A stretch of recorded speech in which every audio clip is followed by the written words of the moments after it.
Hey guys, Coach Neil here at BRX, and today I'm going to go over the top 5 exercises to increase your throwing velocity. All right guys, the first exercise we got here is the sideline windmill. For this, we're going to be on our side on the ground. The setup for this is we are going to have our bottom leg straight.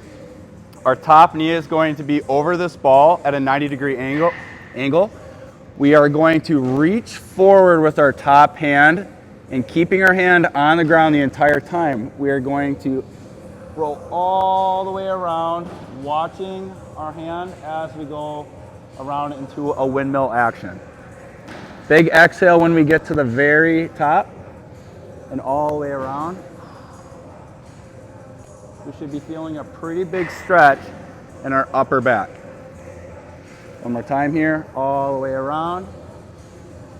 And then after we perform our left side, all right guys, so the purpose of the sideline windmill is to work on T-spine rotation. This is really important for baseball players because T-spine rotation is ultimately going to create us a bigger rubber band effect. Now for baseball players, when it comes to hitting and throwing, we want to be able to separate our T-spine and our hips. So doing this exercise, we are going to be able to separate our shoulders from our hips, which is going to create us a little bit more velocity in our throws and our swings. All right guys, the next exercise we're going to do is the skater jump with band. The setup for this, we are going to tie a resistance band around knee height to something solid, stepping into this band and wrapping it around our hips. This is what this exercise looks like.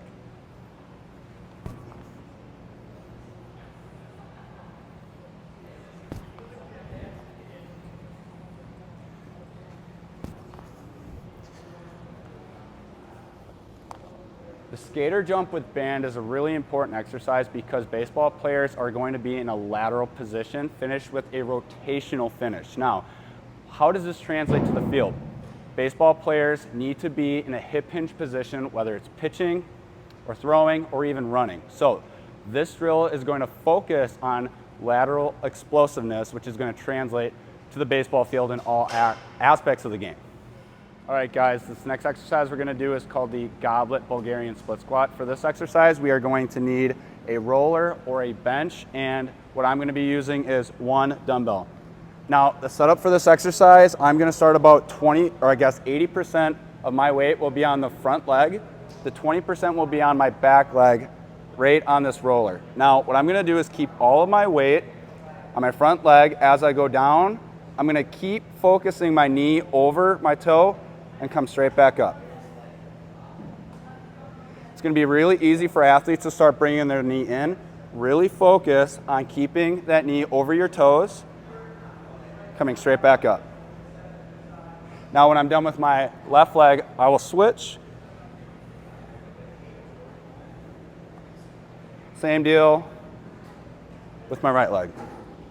Now the importance of this exercise is baseball is a sport that's dominated on one leg. Whether it's running, throwing, or hitting, athletes need to be strong on one leg. Doing two-legged exercises like squats or deadlifts is great, but if athletes are not comfortable with deadlifting or doing any sort of split squat variation on one leg, they're not going to be that powerful when it comes to throwing, running, or hitting. All right guys, for this fourth exercise to increase throwing velocity, we are actually going to be doing a core exercise that focuses on shoulder hip separation, and this is called the Antirotation Chop with band. Starting position for this, I'm going to attach a band to something solid about knee height. If I am going to be moving to the left, I will have my right knee on the ground. To start, I'm going to have my fingers interlaced. Elbows will be extended forward, and all I'm going to do, squeezing my butt cheek at the top, I'm going to move my hands all the way out and all the way back. Okay, now if I'm doing this right, I'm going to feel these in the obliques. To make this more difficult, I'm actually just going to take move a couple inches to my left to increase the resistance. Big exhale at the very end. When I'm done, I would just do my left side. All right, guys, this exercise is really important because baseball, as you can probably guess, is a sport that is dominated in the rotational field too. So whether it's running, hitting, or throwing, we have to be training in the rotational plane if we're going to be throwing and running as fast as we can on the field. All right, guys, this fourth exercise is called the kneeling one-arm ER wall hold. Now, I'm gonna pretend this is a wall. You can do this on a corner of a wall. You can do this in the middle of a door frame, but I'm gonna be using this rack here. The big thing is to use an object that is not going to move. So the setup for this, if I'm gonna be using my right arm, my right knee will be down on the ground. Starting position, I'm gonna have my knee just about in line with this rack. I'm gonna be squeezing my glutes and also bringing my ribs down so I'm not arching my lower back. So Tony, if you come right over here. I wanna make sure that my elbow is slightly in front of my shoulder. So this is the incorrect way. I want my elbow to be slightly in front of my shoulder, okay? Now, this is where a lot of athletes mess this up. They actually put their arm resting on a wall or this rack.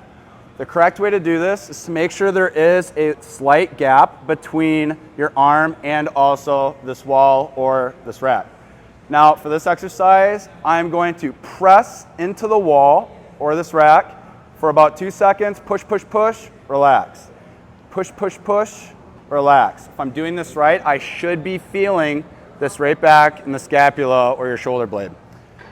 One common mistake is for athletes is to round their shoulder up here. I really want to make sure that I pinch my shoulder blade back. As I push this rack back, I should feel this light up my shoulder blade. Now this is really important for baseball players because we need to be training with our arm up almost in a throwing position. I think a lot of athletes skip this because it's not as sexy as a barbell bench press or a dumbbell row or maybe some pull-ups. This is crucially important for baseball players if you want to be throwing harder, to make sure that we do have strong scapulas and to make sure we are also giving our arm health the best chances when we are playing in the middle of the season. All right, guys, try these 5 exercises out. Let us know what you think about them, and we'll see you next time.